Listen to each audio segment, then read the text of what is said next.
He was fired for fixing an old woman's car for free. They called him a fool. They said kindness doesn't pay the bills. 3 days later, when he had nothing left, no job, no money, barely enough to buy his dying mother's medicine, he received a phone call that would change everything. Because that old woman? She wasn't who she seemed. And what she was about to do would prove that sometimes losing everything for doing the right thing is exactly how you gain everything you've ever dreamed of. This is the true power of kindness. And this is Daniel's story. Stay with me because what will happen next will shock you. Welcome to Tales of Granny. While you are here, please hit the subscribe button and comment your view on the story and where you are watching from. You know, sometimes life has a way of testing us when we're already at our lowest. This is a story about a young man who learned that the smallest acts of kindness can change everything. Let me tell you about Daniel. The sun beat down mercilessly on the small auto repair shop in Birmingham. Inside, the air was thick with the smell of oil and sweat. Tools clanged against metal, creating a symphony of hard work that filled every corner of the garage. Among all the noise and chaos, there was Daniel, a 26-year-old mechanic with hands that told stories of long hours and honest labor. Daniel's clothes were always stained with grease. His fingernails carried traces of engine oil that never quite washed away, no matter how hard he scrubbed. But if you looked past all that, you'd see something special in his eyes. A warmth, a kindness that this hard world hadn't managed to steal from him yet. Every morning, Daniel woke up before sunrise. He'd make breakfast for his mother, Sarah, who had been fighting diabetes for 3 years now. The medications cost more than he wanted to think about. Every pound he earned went straight into keeping her alive, keeping her comfortable, making sure she had what she needed. There wasn't much left over for anything else. But Daniel never complained. Not once. His mother was his whole world. When his father had left them years ago, it was just the two of them against everything life threw their way. And Daniel had made a promise to himself. He would take care of her, no matter what it took. On this particular Tuesday morning, the heat was unbearable. Daniel had already worked on 3 cars, and his shirt was soaked through with sweat. He was wiping his hands on an old rag when he heard the sound. A car engine sputtering, coughing, barely holding on to life. He looked up to see an old blue sedan pulling into the shop, moving so slowly it seemed like it might give up any second. The door opened, and out stepped an elderly woman. She moved carefully, like each step required thought and planning. Her hair was silver white, pulled back in a simple bun. She wore a faded floral dress that had probably seen better days, and she carried a worn handbag that looked as old as she did. But her eyes were sharp, watching everything. "Good morning, dear," she said, her voice soft but clear. "I'm so sorry to bother you. My car has been making the most terrible noises, and I'm afraid I don't understand these things at all." Daniel smiled at her, the kind of smile that reached his eyes and made people feel safe. "No bother at all, ma'am. That's what I'm here for. Let me take a look and see what's troubling her." He popped the hood and started his examination. The woman stood nearby, watching him work with quiet attention. There was something about the way she observed him. Not suspicious, but curious, like she was looking for something beyond just a car repair. As Daniel worked, they began to talk. It started simple, just small comments about the weather, about the car. But then it grew into something more. The woman told him her name was Rose, and that she lived alone in a small cottage on the edge of town. "My children moved away years ago," she said with a sad smile. "They have their own lives now. I understand, of course. But the house feels very quiet sometimes." Daniel felt something tug at his heart. He paused in his work and looked at her. "I live with my mom," he said quietly. "She's not well. Diabetes. Some days are harder than others, but I can't imagine being anywhere else. She needs me." Rose's expression softened. "You're a good son," she said simply. Not many young people these days understand what that means. They continued talking as Daniel worked. He told her about his struggles, about how every week was a battle to make ends meet, about the dreams he had of one day giving his mother a better life. A house with a garden where she could sit in the sun. Maybe even a holiday somewhere beautiful. Rose listened to every word, and with each sentence Daniel spoke, something inside her heart began to shift. This young man, covered in grease and barely making enough to survive, had more goodness in him than people she knew with millions in the bank. After an hour of work, Daniel straightened up and wiped his hands. There you go, Miss Rose. Your fuel pump was failing, and you had a loose belt. She should run smoothly now. Rose reached for her handbag, fumbling through it with trembling fingers. She looked increasingly worried, checking every pocket, every compartment. Finally, she looked up at Daniel, her face flushed with embarrassment. "Oh, dear," she whispered. "Oh, I'm so terribly sorry. I seem to have left my purse at home. I was so worried about the car that I just rushed out and—" Her voice trailed off, and she looked genuinely distressed. Daniel saw the shame in her eyes. He saw an elderly woman, alone and afraid of being judged. And in that moment, he thought of his own mother. He thought about how she would feel in this situation. He smiled gently. "Miss Rose, please don't worry about it. The repair is done, and your car is safe to drive. That's what matters. You don't owe me anything." "But, young man, your boss," she started to protest. "It's okay," Daniel interrupted softly. "Really? Some things are more important than money. Just promise me you'll drive carefully and get home safe." What Daniel didn't see was the man standing in the doorway of the office. What he didn't hear were the footsteps approaching from behind. The voice that shattered the moment was like a crack of thunder on a clear day. "What did you just say?" Daniel's whole body tensed. He knew that voice. It belonged to his boss, Robert Thompson, a man whose face was permanently set in a scowl, whose every word seemed designed to cut. Robert was in his 50s, with gray hair slicked back and eyes that calculated the value of everything and everyone. "Mr. Thompson, I was just—" Daniel began, but Robert cut him off with a sharp wave of his hand. "Did you just give away a repair?" Robert's voice was rising now, attracting the attention of the other mechanics in the shop. "Did you just throw away my money to some stranger?" Daniel felt his face grow hot. He hated confrontation, hated being the center of attention like this. "Sir," she forgot her wallet. "She's an elderly lady, and I just thought—" "You thought?" Robert laughed, but there was no humor in it. "That's your problem, Daniel. You think too much about the wrong things. This isn't a charity. This is a business. Do you understand the difference?" Rose stood frozen, watching this young man being humiliated because of her. Tears began to form in her eyes. "I understand, sir," Daniel said quietly, his voice barely above a whisper. "But she reminded me of my mother, and I couldn't." "Your mother?" Robert's face twisted with disgust. "Is your mother going to pay my bills? Is she going to keep the shop running? You're so busy being a saint that you forget you're supposed to be a mechanic, not a social worker." The other workers had stopped what they were doing. The entire shop had gone silent except for Robert's angry voice echoing off the walls. Daniel felt something breaking inside him. Not anger, he was too tired for anger. Just a deep, overwhelming sadness. "I'm sorry," he said. "I was only trying to do the right thing."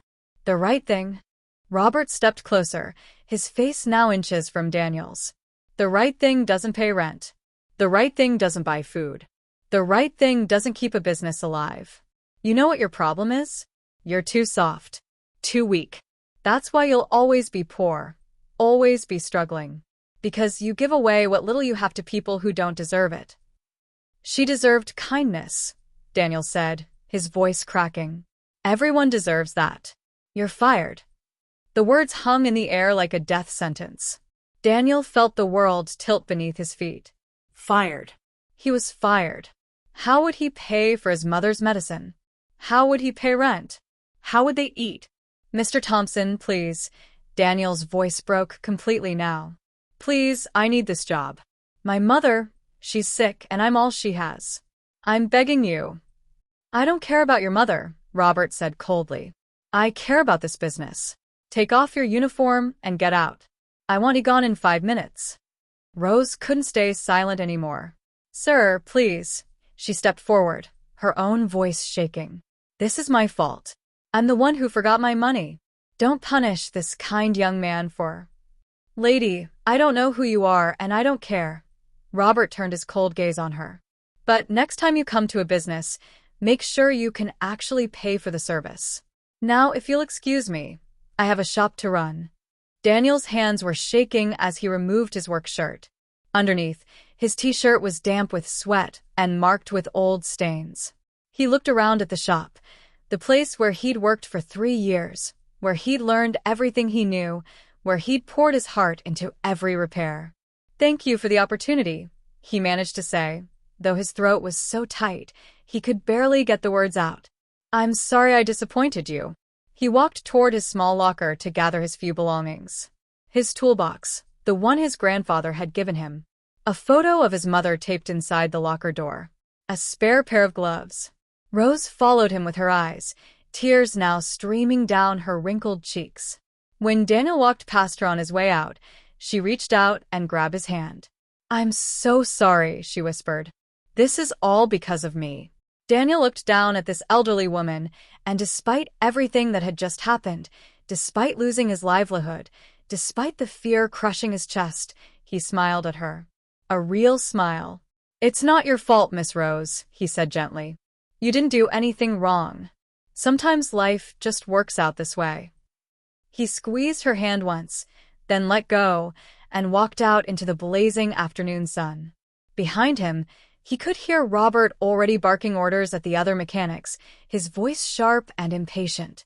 Daniel stood outside for a moment, breathing in the hot air, trying to process what had just happened. His phone buzzed in his pocket. A reminder notification. Mom's medication refill due in 3 days. He felt tears building up behind his eyes, but he forced them down. He couldn't fall apart. Not yet. His mother would be waiting for him at home, would ask him how his day was with that hopeful smile she always wore. And he would have to tell her. He would have to tell her that he'd lost everything because he'd tried to help someone. The walk home felt like the longest journey of his life. Each step was heavy with dread, with uncertainty, with fear. The sun that had seemed so bright that morning now felt oppressive, pushing down on him from above. What Daniel didn't know, what he couldn't possibly have known, was that Rose stood in that garage for a long moment after he left, watching Robert Thompson with eyes that had suddenly gone very cold, very calculating. And in her mind, a plan was already forming. The small apartment Daniel shared with his mother had never felt quite so empty. He climbed the narrow stairs slowly, each step an effort. His legs felt like they were made of lead. In his pocket, his phone buzzed again. A text from a coworker. Man, I'm sorry. That was rough. Thompson is a real piece of work. Daniel didn't reply. He couldn't find the words. When he opened the door, his mother was sitting in her usual chair by the window. Sarah looked up from her knitting, and her face immediately lit up with that smile that had gotten him through every hard day of his life. You're home early, love, she said, setting down her needles. Did they let you off early because of the heat?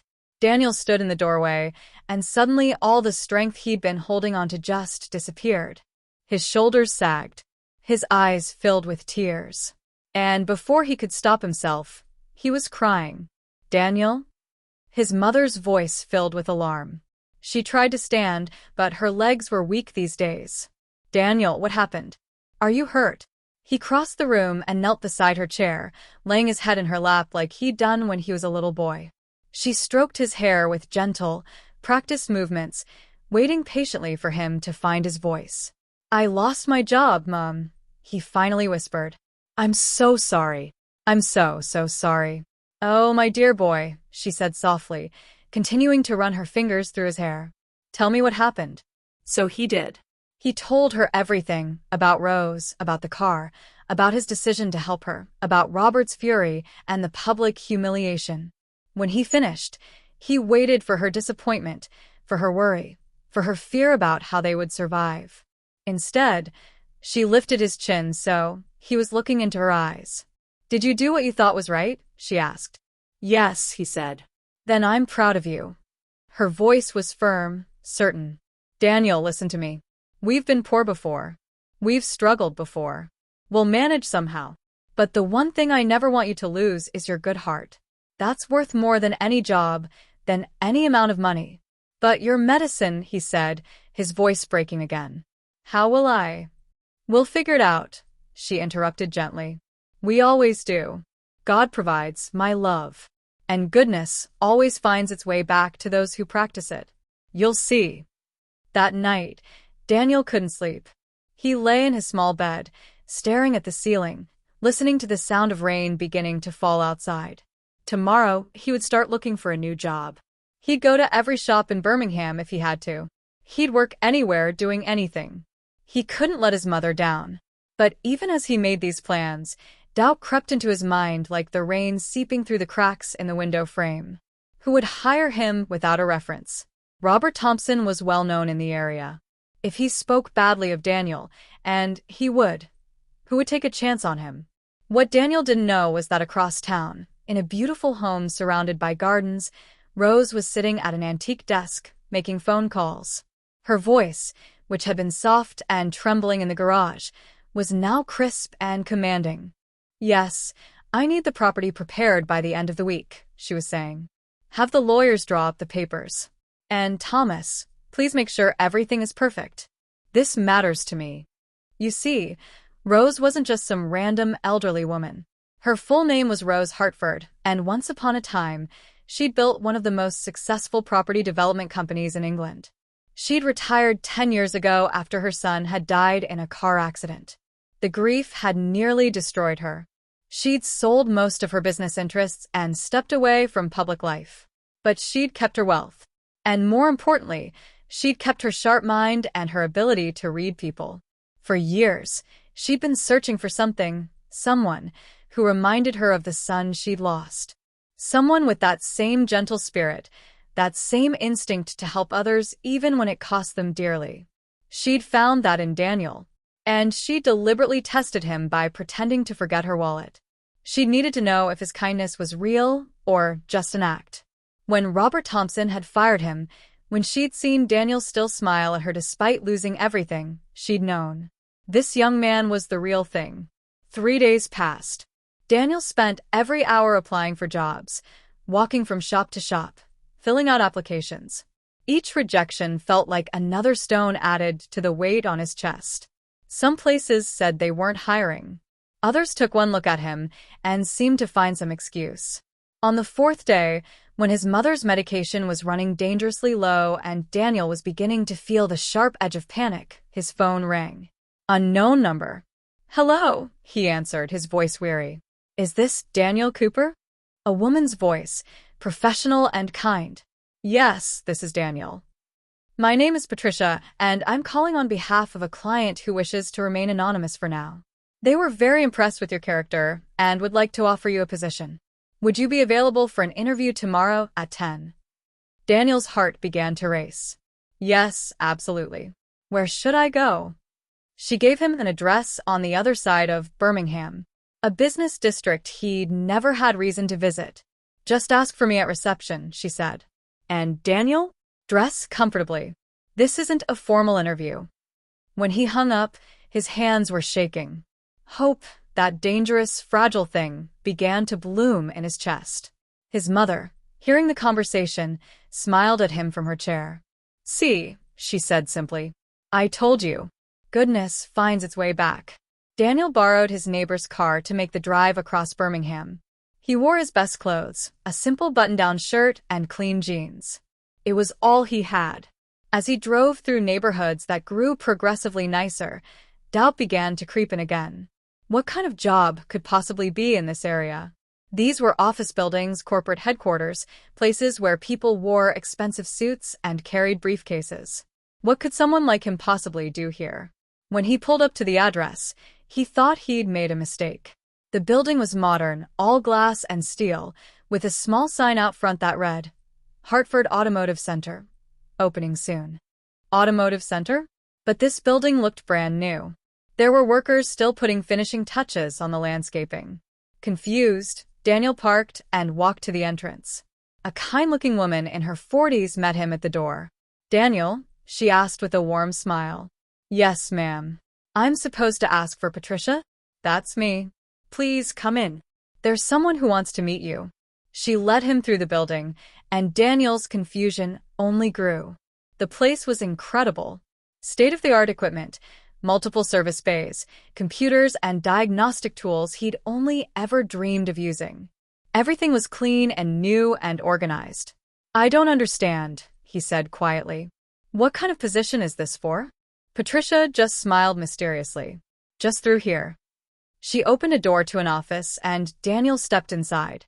Behind a large desk, in a high-backed leather chair, sat Rose. But this wasn't the frail, confused elderly woman from the garage. This was someone different. She wore an elegant pantsuit, her white hair styled professionally. And those sharp eyes were watching him with an expression he couldn't quite read.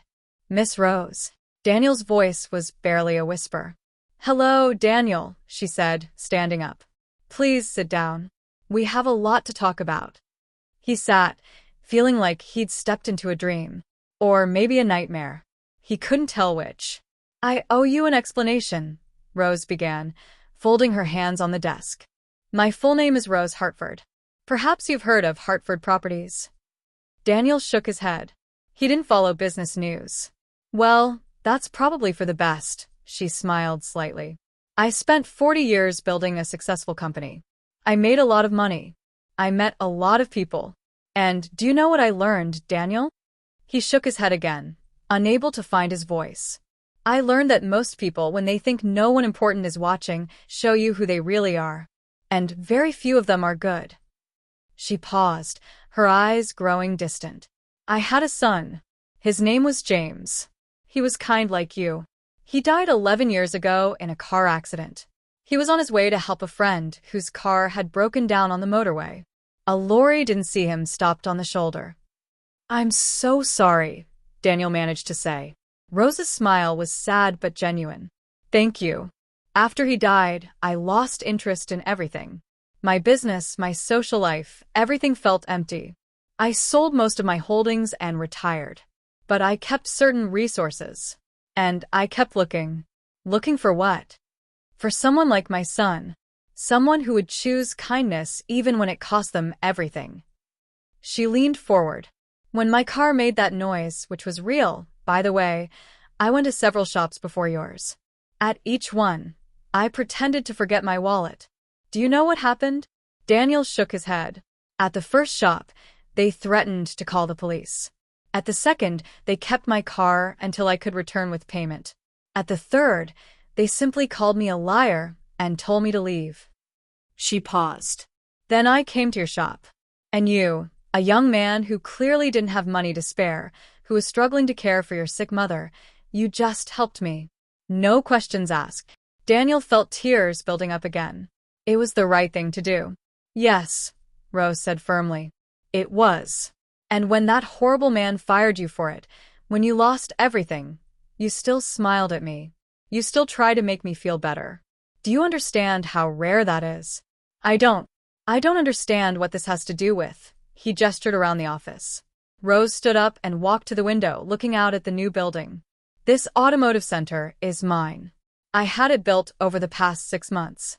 I was going to hire a manager, build a team, create something my son would have been proud of. She turned back to face him. But I think I've found something better. Daniel, I want to give this to you. The room spun. Give it to me? This building, this business, all of it. It's yours. I want you to run it, to build it into something special. To hire people the way you would want to be hired. To treat customers the way you treated me. But I can't. I don't have any money. I can't buy this from you. You're not buying it, Rose said gently. I'm giving it to you. Consider it an investment in goodness. In my son's memory. In the kind of world I wish we lived in. Daniel couldn't breathe. This couldn't be real. Things like this didn't happen to people like him. Why? He finally asked. Why would you do this? Rose walked over and placed a gentle hand on his shoulder. Because kindness deserves to be rewarded. Because my son would have done the same thing you did. And because I've spent 11 years feeling alone in this world, and meeting you reminded me that there are still good people in it. 3 months had passed since that impossible day in Rose's office. 3 months since Daniel's world had turned completely upside down in the best possible way. The Hartford Automotive Center was thriving. Daniel had hired a team of 6 mechanics, all of them young people who'd been rejected by other shops for one reason or another. Too inexperienced, they'd been told. Not polished enough. Not professional enough. Daniel didn't care about any of that. He cared about their character, about their willingness to learn, about the way they treated people. Every morning, he arrived early and made sure everything was perfect. The tools were organized, the waiting area was clean and comfortable, and there was always fresh coffee brewing for customers. He'd painted a quote on the wall of the main shop: "Fix cars, help people, build community." His mother's health had improved dramatically. With consistent medication and less stress, she'd gained weight and color had returned to her cheeks. Daniel had moved them both into a small but comfortable house with a garden where she could sit in the sun, just like he'd always dreamed. But the best part, the part that filled Daniel's heart every single day, was his friendship with Rose. They had dinner together twice a week, sometimes at her beautiful home, sometimes at his modest house where his mother would cook and the three of them would talk for hours. Rose had become the grandmother his mother had never had, the mother figure he'd thought he'd lost when things got so hard. She taught him about business, about managing money, about planning for the future. But more than that, she taught him that his instinct to help people wasn't a weakness. It was his greatest strength. "The world will try to convince you that kindness is naive," she told him one evening over tea. "That to succeed, you must be hard and calculating. But that's a lie. The most powerful thing any of us can do is choose to be good, especially when it costs us something." Then came the day that Daniel had been both anticipating and dreading. He was working on a car, grease on his hands, focus on his work, when he heard a familiar voice at the reception desk. "I'd like to speak to the owner." Daniel froze. He knew that voice. Robert Thompson. He wiped his hands and walked out to the waiting area. Robert stood there, looking older somehow, smaller than Daniel remembered. The arrogance that had always surrounded him like armor seemed to have cracked. Their eyes met. "Daniel," Robert said, his voice lacking its usual edge. I heard you were running this place." "I am," Daniel replied calmly. His heart was pounding, but he kept his voice steady. "It's impressive." Robert looked around, taking in the clean, modern space, the happy customers, the busy mechanics. "Very impressive. I wanted to." He paused, seeming to struggle with the words. "I wanted to apologize for how I treated you. It was wrong." Daniel studied the man who had humiliated him, who had fired him in front of everyone, who had crushed his dignity for trying to do something kind. He could feel anger rising in his chest. He had every right to tell Robert to leave, to throw his apology back in his face. But then he thought of Rose. He thought of his mother. He thought of the lesson that had changed his entire life. "Thank you for saying that," Daniel said quietly. "I accept your apology." Robert's eyes widened slightly, surprised. "That's it? You're not going to tell me off? Tell me what a terrible person I was?" "What would be the point?" Daniel asked. "You already know what you did. And honestly, Mr. Thompson, if you hadn't fired me that day, I wouldn't be standing here now. Sometimes the worst things that happen to us lead to the best things in our lives." There was a long silence. Robert nodded slowly. "You're a better man than I am, Daniel. You always were." He turned to leave, then paused. "For what it's worth, I've been trying to change. To be less harsh. It's not easy, but your kindness that day, even after everything, it stuck with me." After he left, Daniel stood in the quiet waiting area for a moment. Rose appeared from the office, where she'd been doing paperwork. "You handled that well," she said with a proud smile. "I learned from the best," Daniel replied. That evening, the entire team gathered for their monthly dinner. It had become a tradition. Daniel, his mechanics, Rose, his mother, all sitting around a large table sharing food and stories. These were his people now, his family.